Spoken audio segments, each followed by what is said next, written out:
നമസ്തേ. രാജ്യം രാജ്യാന്തരത്തിലേക്ക് സ്വാഗതം. ആദ്യം പ്രധാന വാർത്തകൾ.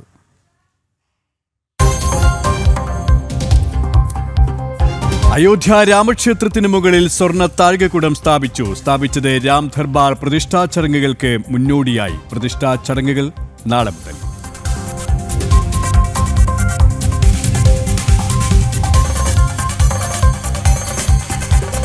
ഏവിയേഷൻ രംഗത്ത് ഭാരതം കുതിക്കുന്നതായി പ്രധാനമന്ത്രി. ആഗോള ഉൽപ്പാദക ഹബ്ബാകാൻ ഭാരതം ശ്രമിക്കുന്നു. ഏവിയേഷൻ രംഗത്ത് രാജ്യത്തെ പകുതിയിൽ കൂടുതൽ വനിതകളാണെന്നും നരേന്ദ്രമോദി.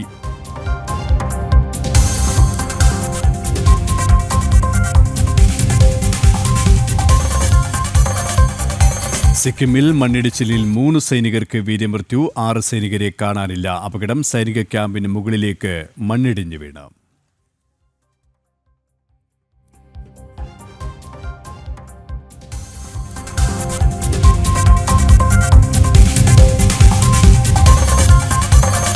തുർക്കി കമ്പനികൾക്കെതിരെ നടപടി കടുപ്പിച്ച് എയർ ഇന്ത്യ. സിവിൽ വ്യോമയാന മേഖലയിലെ സാന്നിധ്യം ഒഴിവാക്കും.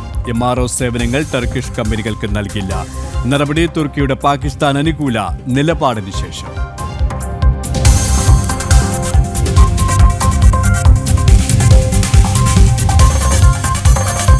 സംസ്ഥാനത്തെ കോവിഡ് മരണം ഉയരുന്നതിൽ ആശങ്ക. മരണം 8ആയി. ചികിത്സയിലുള്ളത് 1435 രോഗികൾ. 24 മണിക്കൂറിനിടെ 35 പേർ രോഗബാധ. രാജ്യത്ത് ചികിത്സയിലുള്ളത് 3961 പേർ.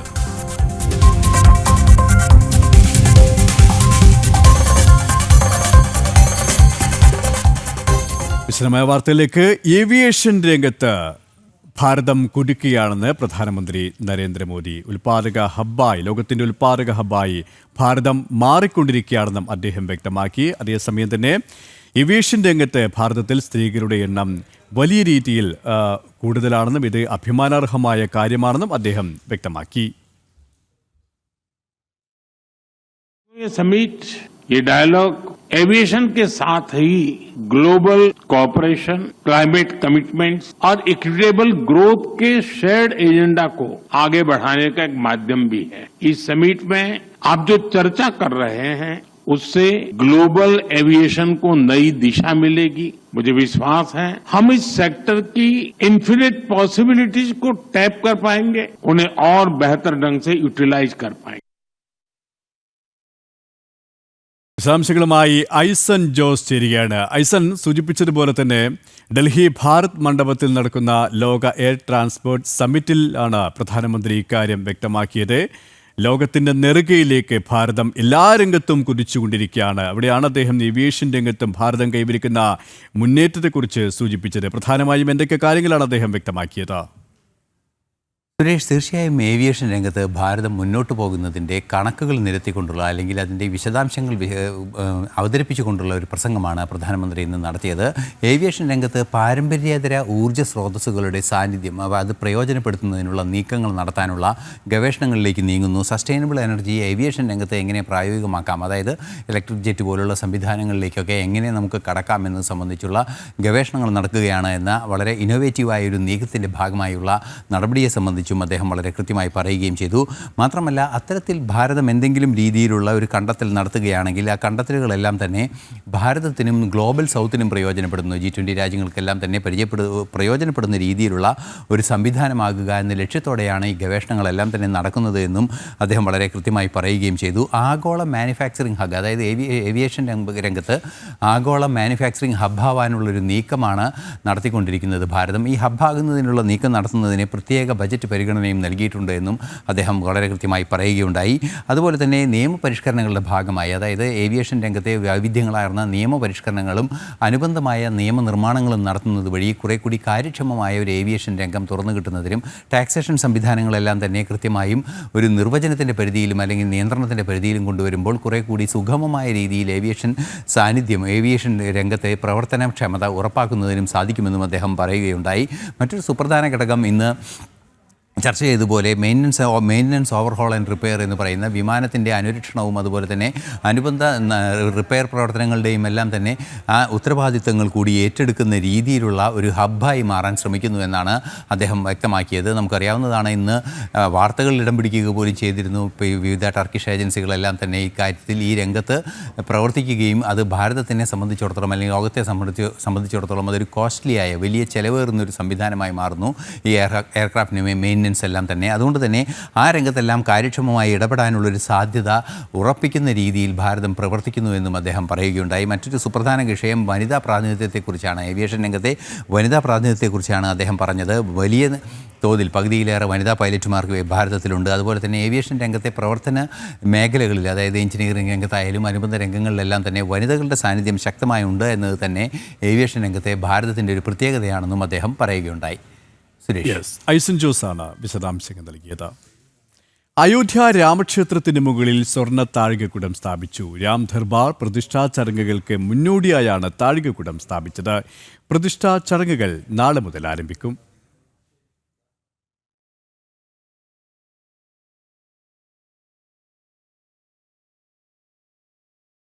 സിക്കിമിലുണ്ടായ മണ്ണിടിച്ചിലിൽ 3 സൈനികർക്ക് വീരമൃത്യു, 6 സൈനികരെ കാണാതായി. കഴിഞ്ഞ ദിവസം രാത്രിയായിരുന്നു അപകടം. സൈനിക ക്യാമ്പിന് മുകളിലേക്ക് മണ്ണിടിഞ്ഞ് വീഴുകയായിരുന്നു. അപകടത്തിൽ പരിക്കേറ്റ 4 സൈനികരെ രക്ഷപ്പെടുത്തിയതായാണ് വിവരം.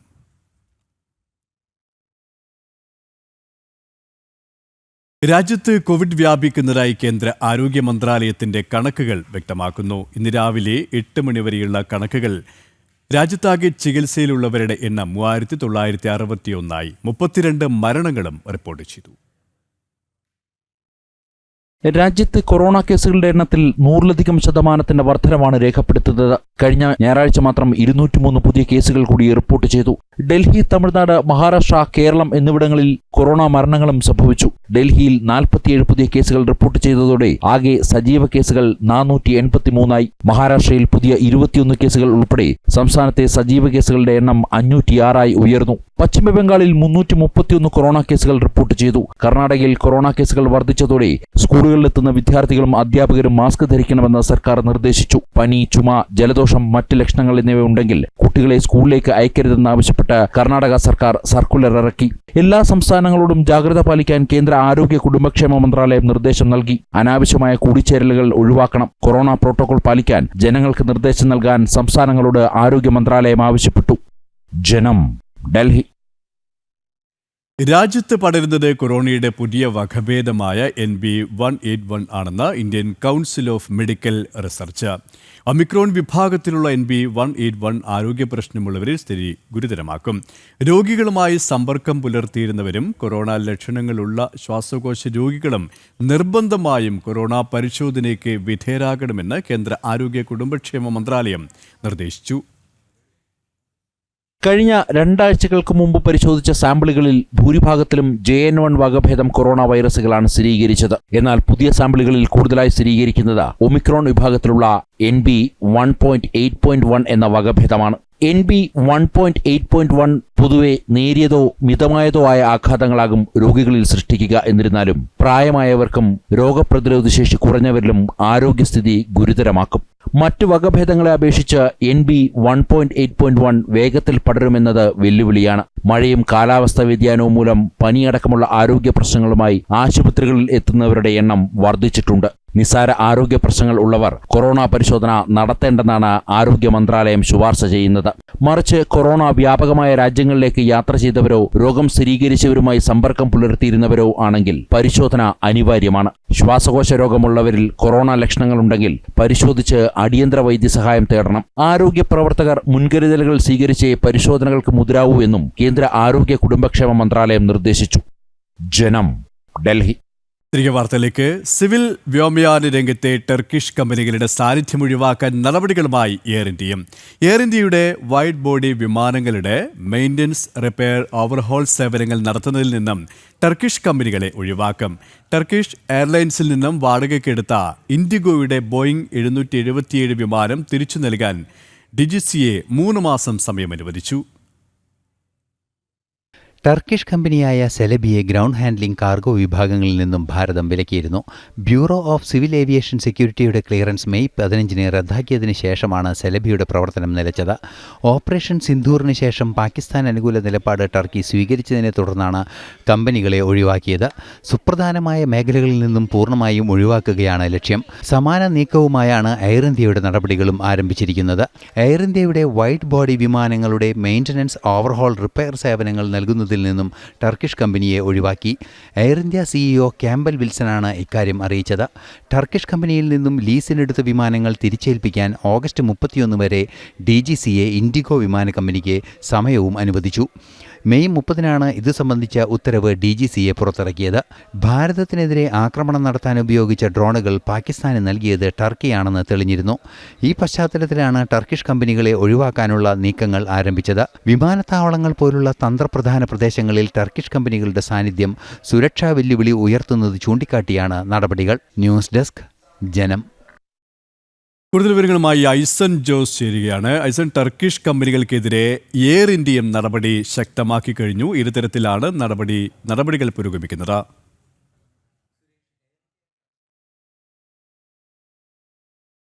അതായത് ഈ എയർ ഇന്ത്യയുടെ മെയിൻ്റനൻസ്, ഓവർഹോൾ ആൻഡ് റിപ്പയർ, അതായത് ഈ അന്വേഷണ ചുമതലയുള്ള ആ ചുമതലയിൽ നിന്നും ആ കമ്പനിയെ ഒഴിവാക്കാനുള്ളൊരു തീരുമാനമാണ് ഇപ്പോൾ എയർ ഇന്ത്യയുടെ ഭാഗത്തു നിന്നുണ്ടായിരിക്കുന്നത്. ടർക്കി ഒറിജിനായ കമ്പനികളാണ് ഇതെല്ലാം തന്നെ.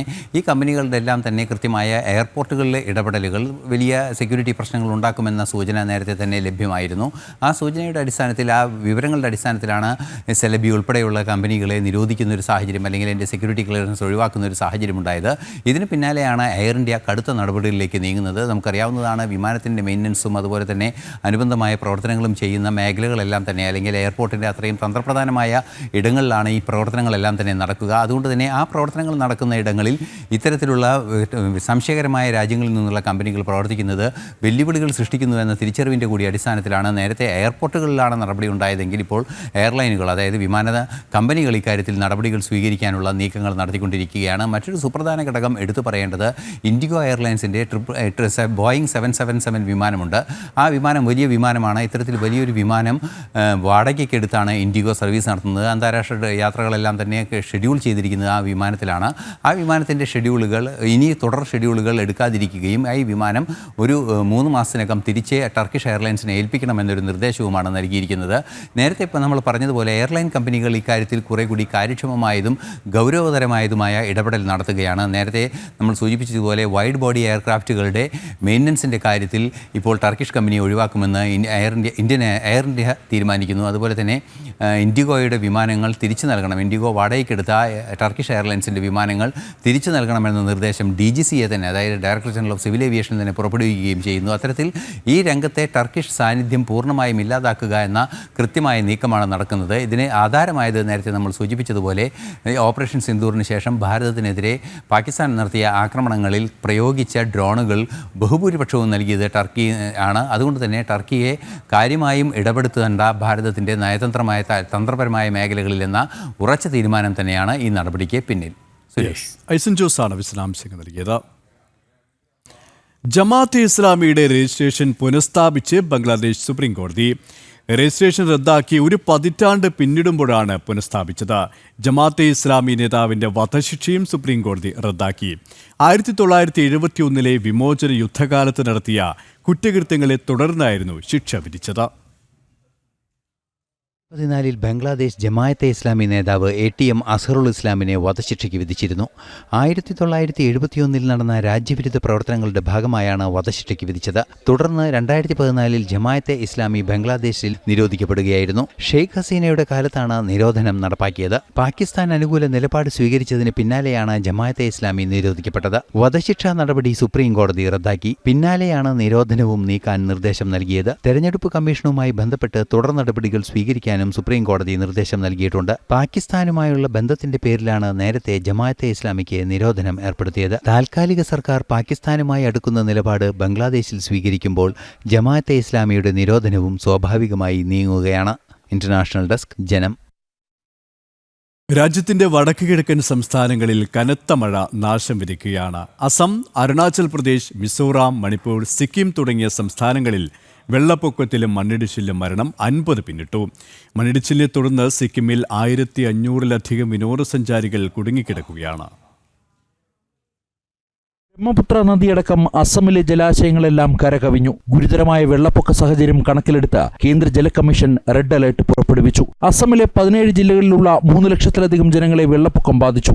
NDRFന്റെ നേതൃത്വത്തിൽ രക്ഷാപ്രവർത്തനങ്ങൾ പുരോഗമിക്കുകയാണ്. മണിപ്പൂരിലും സ്ഥിതി രൂക്ഷമാണ്. വിവിധ ജില്ലകളിൽ നിന്നായി 15,000-ലധികം ജനങ്ങളെ മാറ്റിപ്പാർപ്പിച്ചു. കരസേനയ്ക്ക് പുറമെ അസം റൈഫിൾസും മണിപ്പൂർ ഫയർഫോഴ്സും ചേർന്ന് ഓപ്പറേഷൻ ജൽറഹത്ത് എന്ന പേരിൽ സംയുക്ത ഓപ്പറേഷനിലൂടെ രക്ഷാപ്രവർത്തനം നടത്തുന്നു. മണിപ്പൂരിലെ വാങ്ഖെയ്, ഹെയ്ൻഗാങ്, ലാംലോങ്, ഖുറായി, JNIMS, അഹല്ലബ് എന്നിവിടങ്ങളിൽ സ്ഥിതി ഗുരുതരമാണ്. കൂടുതൽ വെള്ളപ്പൊക്കം തടയാൻ തൗബൽ ജില്ലയിലെ ലിലോങ്ങിലെ ഇറിൽ നദിക്ക് സൈന്യത്തിന്റെ എഞ്ചിനീയറിംഗ് വിഭാഗം അതിർത്തി ഭിത്തികൾ നിർമ്മിച്ചു. ത്രിപുരയിലെ പ്രളയബാധിത പ്രദേശങ്ങളിൽ മുഖ്യമന്ത്രി മാണിക് സാഹ സന്ദർശിച്ചു. അരുണാചൽ പ്രദേശിൽ കനത്ത മഴയിൽ പലയിടങ്ങളിലും മണ്ണിടിച്ചിൽ തുടരുകയാണ്. സിക്കിമിലെ മംഗൻ ജില്ലയിലെ ലാച്ചൻ, ലാച്ചുങ് പ്രദേശങ്ങളിൽ ആയിരക്കണക്കിന് വിനോദസഞ്ചാരികൾ കുടുങ്ങിക്കിടക്കുകയാണ്. കനത്ത മഴയെ തുടർന്നുണ്ടായ മണ്ണിടിച്ചിലിൽ പ്രദേശത്തെ പാലം ഒലിച്ചുപോയതിനാൽ രക്ഷാദൌത്യം ദുസ്സഹമായി. അസം, മേഘാലയ, മണിപ്പൂർ, നാഗാലാൻഡ്, മിസോറാം, ത്രിപുര, അരുണാചൽ പ്രദേശ്, സിക്കിം എന്നീ സംസ്ഥാനങ്ങളിൽ വരും ദിവസങ്ങളിലും കനത്ത മഴയാണ് കാലാവസ്ഥാ നിരീക്ഷണ കേന്ദ്രം പ്രവചിച്ചത്. ജനം, ഡൽഹി. തിരികെ വാർത്തയിലേക്ക്. ചൈനീസ് പ്രസിഡന്റ് ഷി ജിൻപിങ്ങിന്റെ മകളും ഹവാർഡ് സർവകലാശാലയിൽ വിദ്യാർത്ഥിനിയുമായ ഷി മിങ്സിയെ നാടുകടത്തണമെന്ന ആവശ്യം ഉയരുകയാണ്. ട്രംപ് അനുഭാവിയായ മാധ്യമപ്രവർത്തകയാണ് ചൈനീസ് പ്രസിഡന്റിന്റെ മകൾ ഷി മിങ്സിയെ നാടുകടത്തണമെന്ന് ആവശ്യമുന്നയിച്ചത്. ചൈനീസ് കമ്മ്യൂണിസ്റ്റ് പാർട്ടിയുമായി ബന്ധമുള്ളവരെ പുറത്താക്കുമെന്ന മാർക്കോ റൂബിയോയുടെ എക്സ്പോഷന് മറുപടിയായാണ് മാധ്യമപ്രവർത്തകയുടെ നിർദ്ദേശം. ദിവസങ്ങൾക്ക് മുൻപാണ് ചൈനീസ് കമ്മ്യൂണിസ്റ്റ് പാർട്ടിയുമായി ബന്ധമുള്ള വിദ്യാർത്ഥികളെ അമേരിക്കയിൽ നിന്ന് നാടുകടത്തുമെന്ന് മാർക്കോ റൂബിയോ അറിയിച്ചത്. ഇതു സംബന്ധിച്ച് വിശദീകരിക്കുന്ന എക്സ്പോസ്റ്റിന് മറുപടിയായാണ് വലതുപക്ഷ മാധ്യമ പ്രവർത്തകയായ ലോറ ലൂമർ ഇക്കാര്യം ആവശ്യപ്പെട്ടിരിക്കുന്നത്. നേരത്തെ മസാച്യുസെറ്റ്സ് സർവകലാശാല വിദ്യാർത്ഥിനിയായിരുന്ന ഷി ജിൻപിങ്ങിന്റെ മകൾ ഷി മിങ്സെ നിലവിൽ ഹാവാർഡ് സർവകലാശാല വിദ്യാർത്ഥിയാണ്. ഇവരെ നാടുകടത്തണമെന്ന ആവശ്യം തന്നെയാണ് ലുമാർ മുന്നോട്ട് വയ്ക്കുന്നത്. എന്നാൽ ഷി ജിൻപിങ്ങിന്റെ മകളെക്കുറിച്ചുള്ള കൂടുതൽ വിവരങ്ങളോ മറ്റു വിശദാംശങ്ങളോ ഇവർ രേഖപ്പെടുത്തിയിട്ടില്ല. ചൈനീസ് കമ്മ്യൂണിസ്റ്റ് പാർട്ടിയുമായി ബന്ധമുള്ള വിദ്യാർത്ഥികളെ പുറത്താക്കാൻ നടപടികൾ അമേരിക്കയിൽ തുടരുന്നുണ്ട്. മതിയായ അറ്റൻഡൻസ് ഇല്ലാത്ത വിദ്യാർത്ഥികളെ കൂടി പുറത്താക്കുമെന്ന് മാർക്കോ റൂബിയോ നേരത്തെ അറിയിച്ചിരുന്നു. ഇന്റർനാഷണൽ ഡെസ്ക്, ജനം.